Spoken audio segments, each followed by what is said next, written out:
Hey guys, in today's video, we're going to listen to DSP rant about Starfield before even playing it. Shout out Snort Hogan for the upload, I appreciate it as always. And again, big up Smearcat because I used a sample of that same song as last time. Both links will be in the description below. And this video is kind of about Starfield, but I promise there's no spoilers or anything, so you don't have to worry about that. But let's get into the video. Well, let me tell you something, brother. Snort, snort, snort, Hogan, drip, snort, snort. I got the drip. Go. But the other thing everyone is talking about is Starfield, all right? Because the review embargo lifted. Now, obviously you don't know who to believe. I did not get any story spoilers, which is great. I actually have no idea what the story of this game is, which is excellent. I can't wait to experience it for the first time with all of you. But some of the common things people are saying about the game, a lot of people are saying essentially this is what you always wanted, Fallout and Skyrim in space. To me, Fallout and Skyrim are drastically different games, so saying that this is Fallout and Skyrim in space doesn't make sense, but go off. If you're looking past that for more, you're not going to get it. That's essentially what it is. So if you're a fan of Bethesda RPGs, and that's what you're looking for, you're really going to like Starfield. But if you were looking for them to reinvent the wheel, you're not going to get that here. I don't know why you would expect them to reinvent the wheel when their game formula clearly works and sells like hotcakes every single time. I don't know why you would expect a change like that. And a lot of people may be disappointed if you're looking for truly like, oh, this is the new next generation RPG experience. It's not. It's just not. You're going to get what you should be expecting and nothing more than that. And I think some people will be disappointed with that. Of course, stating the obvious that some people are going to be disappointed in a game. Yeah, there's somebody disappointed in every single game, DSP. I don't know why you bothered wasting my time with that. It's 2023, and we're still going to be playing, essentially, an open-world Bethesda game that doesn't feel that innovative from anything else you've done before. I can understand why some people are like, what gives? I mean, isn't this like the 10th one like this now? Right? Yeah, every Elder Scrolls game, every Fallout game says Fallout 3, and now this, and they're all the same, right?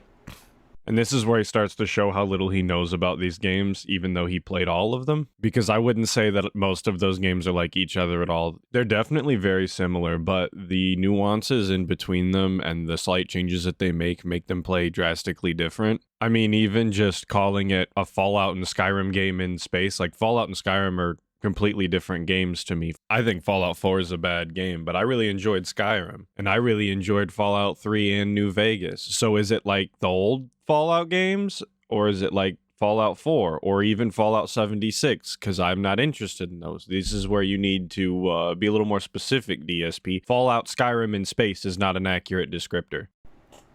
Fair, I think that's a fair enough criticism, that some people may actually be able to validly criticize the game with that. Now, I've heard some really annoying things, like I've heard the inventory system sucks ass. I'm like, wait a minute, it's 2023 and Bethesda doesn't know how to work inventory in an RPG yet?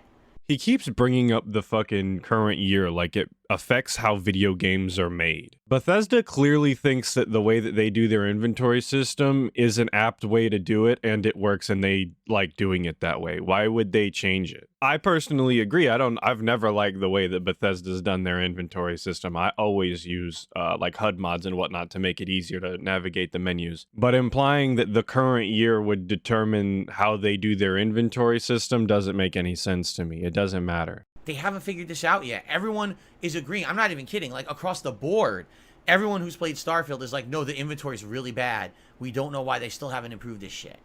Which is hilarious. And I fucking hate when he says, oh, everyone agrees that this is bad, because not everyone agrees. Some people, as rare as they are, probably actually enjoy the Bethesda inventory system. Quit putting words in people's mouths, DSP, because you have some really shit takes sometimes. And that's when I feel like you're more apt to say everyone agrees, is when you're having one of your stupid shit takes. This is not that, but I hate it. Also, here's a common thing that a lot of people are saying, all right? This game would have been very much improved if there were maps for local areas. Apparently, there is no map for the towns and stuff in the game. So you'll wander into a town for the first time and be looking around, and of course you want to explore, but let's say you're coming back to the town for the second time, or what if you're desperately low on health, or you're over encumbered, you want to sell your items, you have no idea where to go because there's no map. I'm gonna keep it real with you, Chief. I do think it's silly not to have a map, but to sit there and complain about it is strange to me as well. I played Starfield before doing this, so I played through the intro and I got on the first planet and I was doing side quests and all of that, and I have not needed a map yet.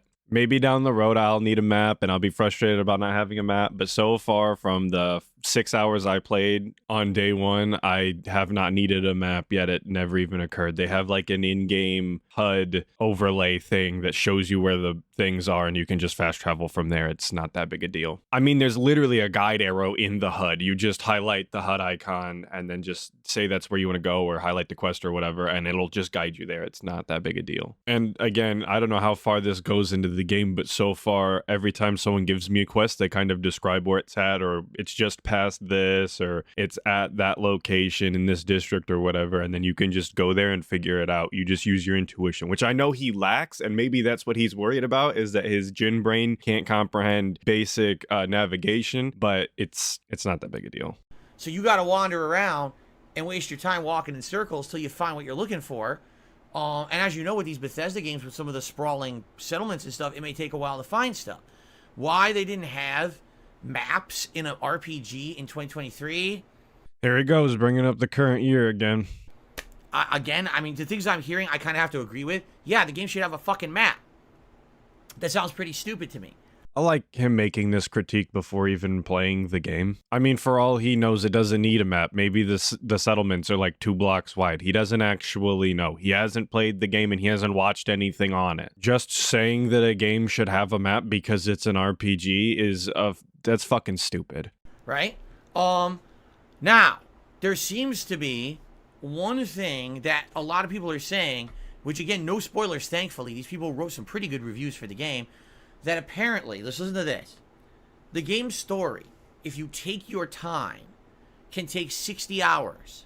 If you absolutely rush through the story and do nothing else but main story missions, the story of Starfield is 20 hours long.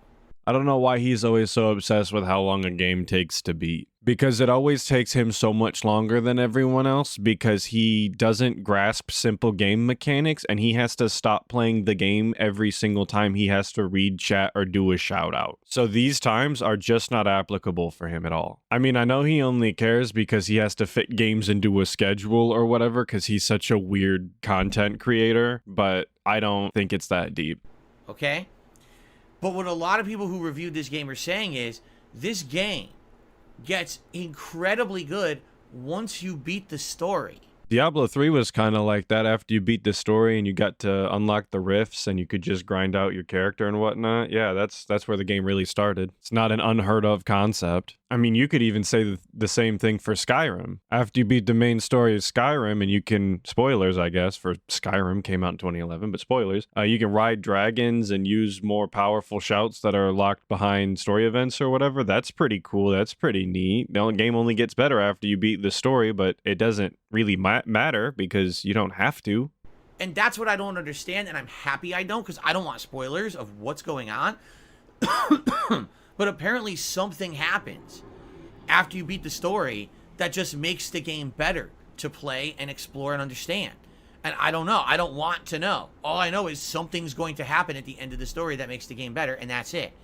So there was actually one reviewer, he was like, I kind of heard about this, so I ran through the story. I beat it in 20 hours, and now I've played 40 hours of exploration doing all the side content, and I love this game so much. I actually didn't like it that much during the story, but I love it now that I beat the story. And I'm like, what could that be? I don't know, DSP. You could quit doing your stupid fucking podcast and play the game that you were so excited to play and that people were obviously waiting for, but instead you wanted to sit here and critique and talk about reviews and whatnot before ever playing the game. So how about just get into the game and find out for yourself? Do the Brother Moons come awake and you have to do alien invasion missions or something? Like, I don't know. Like, it's weird. It's a weird thing to say, but that's what everyone is kind of saying. Okay?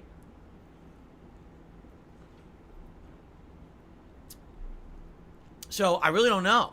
I'm confused, and I guess we'll have to find out for ourselves. Really, we'll have to just find out for ourselves. He would rather sit here and just say that he's confused and doesn't know than just go play the fucking game. Because this pre-stream little podcast thing here should have just been cut down, take out all of the Starfield speculation, and just say, hey, we're going to have a shorter fucking podcast today, and we're just going to start the game earlier so we can A, play it longer, and B, just get right into it and figure it out, rather than sit here and speculate for no reason when we're going to play the game. Now, here's the thing. Am I going to rush the story? No. I'm going to play it like any other Bethesda RPG. Terribly. I'm going to play it and enjoy it at my own pace. We're going to do side content. We're going to be exploring. We're going to be doing fun stuff. What I'm hoping is that, like other Bethesda games, you're going to become immersed in the world, and everywhere you go, here's a new quest, here's a new interesting thing going on. I've never seen him get immersed in any game, because he can't take anything serious or focus long enough to actually be immersed in a game. No spoilers for Starfield, but I watched the beginning of his gameplay for Starfield after, again, having played it myself, and within minutes, he's talking about shooting people in the balls with lasers and whatnot. What is immersive about fucking around and getting shot in the balls or whatever? Instantly taking all of the seriousness out of a situation that so far had no comedy in it at all. And you kind of lose your way. I like that about Bethesda RPGs. You can show up in a new settlement and you're there to do one mission, but then you find 20 more, and you just end up having so much fun doing all the content in that area that you don't care that you didn't do the story right away. Like, I'm totally okay with that, right? So I certainly hope that that's the case. I don't want... Here's the thing. Here's my fear. DSP, your only fear should be the IRS and that bankruptcy fraud. This week, I'm playing it today, tomorrow, Sunday, and Tuesday minimum. I may even play it again on Wednesday. Starfield, that is. So you're talking, that's a good 12 to 14 hours of gameplay. I don't know if it'll be 12 to 14 hours of gameplay. I mean, the game will be open, it'll be on the screen, but whether or not you're actually playing it and not just fiddle fucking around reading shit, I don't know. If by the end of this week, we've played for 14 hours, and it doesn't feel like the game is fun yet, that's a fucking problem. All right? I hate to say it, too many game developers in the modern day are taking too long to get to the good parts of their games. If you make it 14 hours into a game and you're not having fun, either it's not the game for you or you might be the problem. I know a lot of people really enjoyed that Zelda game, but he legitimately just didn't grasp the mechanics and didn't have fun doing them. The game's just not for you, Chief. That's not a failure on their part. And it's a brand new IP, so of course they're gonna spend quite a while at the beginning of the game explaining the world to you and the different mechanics that they've added, because it is very different. But he has no patience for mechanics being explained to him, and if he doesn't grasp it immediately, he just throws away the information and says the mechanic is stupid and refuses to use it. Until he absolutely has to. They think that every video game you buy is a full-time time investment for you. At least they seem to be acting like that. Like, I'm going to sit here and play your game for 25 hours before I have fun? No. This is the main bit of the segment that I actually wanted to talk about, because he fucking shit on that last Zelda game for having too many mechanics, being too complex, being too long, being what he called bloated. Again, if you make it 25 hours into a game and you're not enjoying the mechanics that they've introduced, then the game probably just isn't for you. You should be having fun and being engaged with the mechanics as they're introduced and then seeing how they work together with the other mechanics. That's part of the fun in a game. I buy a video game to have fun when I start playing it, not 20, 30 hours in. If I buy Zelda Tears of the Kingdom, and immediately at the beginning of the game, I try to go in one direction, and I'm completely, boom, hit with a brick wall because everything there is overpowered, but you didn't tell me not to go that way, that's a flaw of your game. This is one of those shitty takes I was talking about earlier. If you go a direction in an open world game and everything is too overpowered for you to defeat, that's them telling you that you shouldn't be there. If you continue to ram your head against the brick wall thinking you're gonna break through until you do, that's on you. DSP's a lot older than me. He should know that games back in the day were a lot harder. Morrowind, for example, didn't have any level scaling at all. You could just wander into a high level dungeon and get one shot, and that was the end of the story. But you would keep it in your mind that this place existed, and you could go back once you had leveled up, and then you could see how you fared later, and then that would give you that sense of empowerment because you knew where you came from and you got one shot, and now you took on the dungeon and did it. It reminds me of the skeletons in Firelink Shrine in the first Dark Souls. They were given high health pools, did a lot of damage, and didn't drop souls in an effort to push you in the other direction for the beginning of the game. But that was patched out because so many people would play the game and instantly go in there and have a problem and then think that the game was just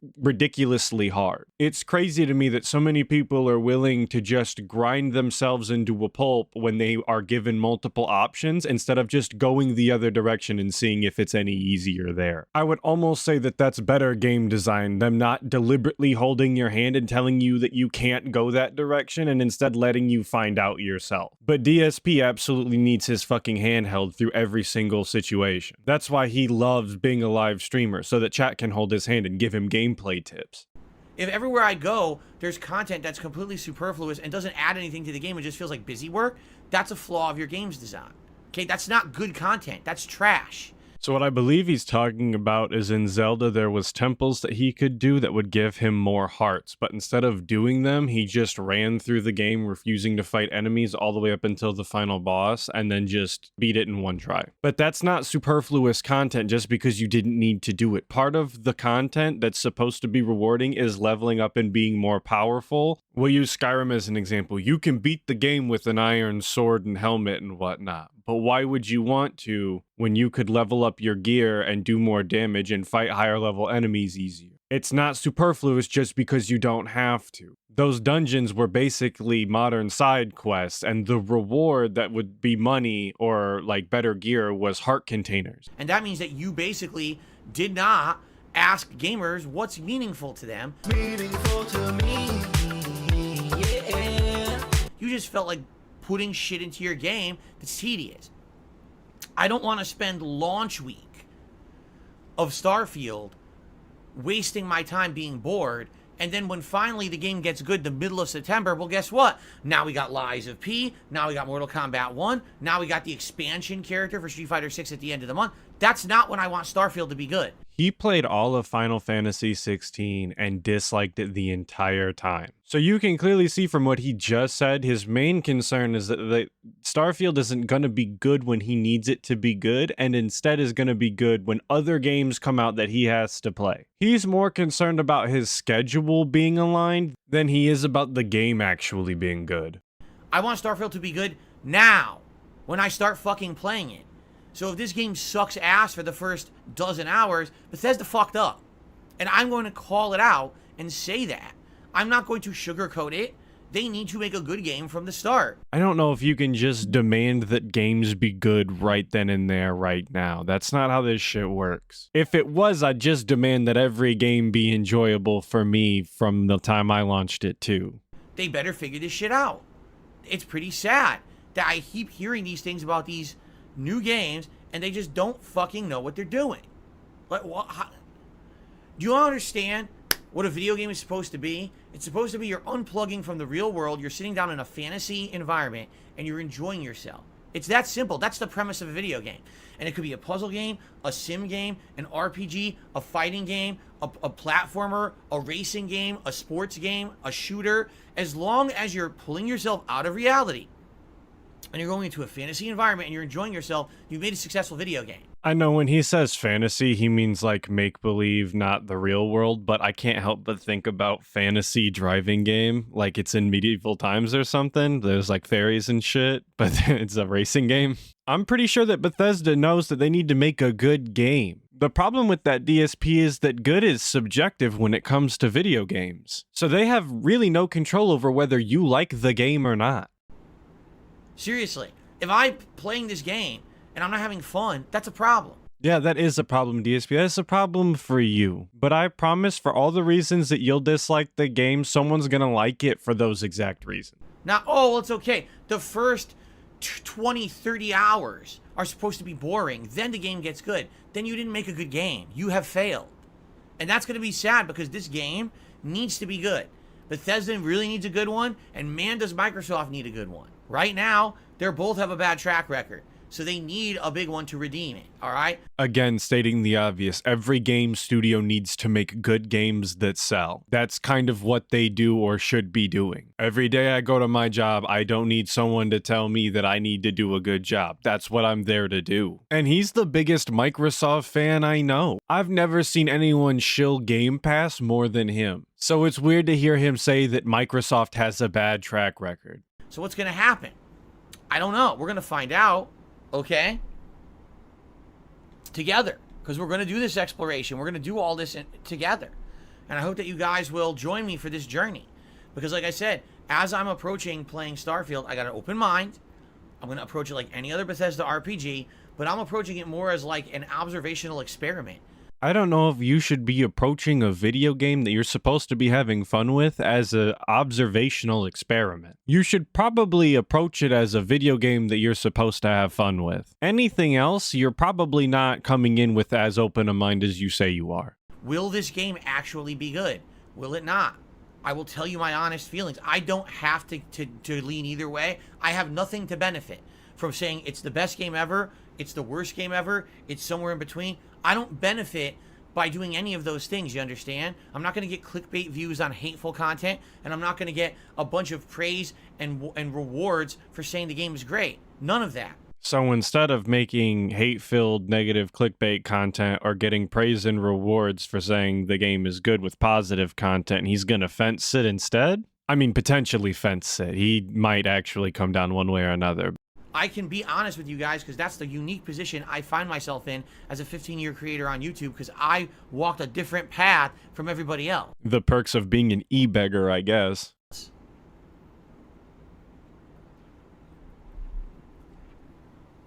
So, let's see what happens. Here's the thing. I take everything that I hear about these games with a grain of salt. Because just to give you some perspective here, some people, like I said, have said this game is like a 5 out of 10.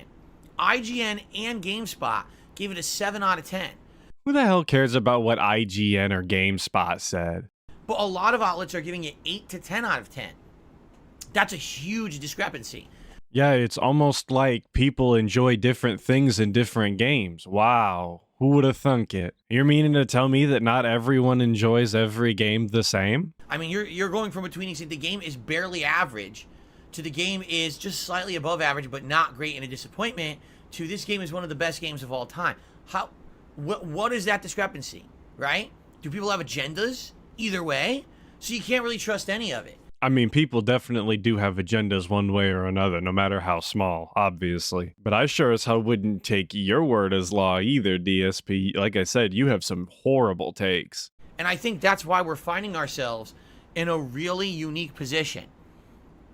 Because we don't know what's going to happen as I play this game. And that's a cool feeling. The first major game of this busy fall gaming season is a big question mark, which lets us all feel that it's that feeling of we're crossing a new frontier. We're going into something truly untreaded. Will it be good? Will it be bad? Will we find somewhere in between? Let's find out for ourselves, right? Crossing a new frontier? DSP, you take this shit way too deep, man. It's video games. You're acting like we actually are going to another planet in real life. That just goes to show you how small and insulated his world really is. That crossing a new frontier is just a new video game coming out. He makes it sound like he's about to chart the unknown depths of the ocean or something.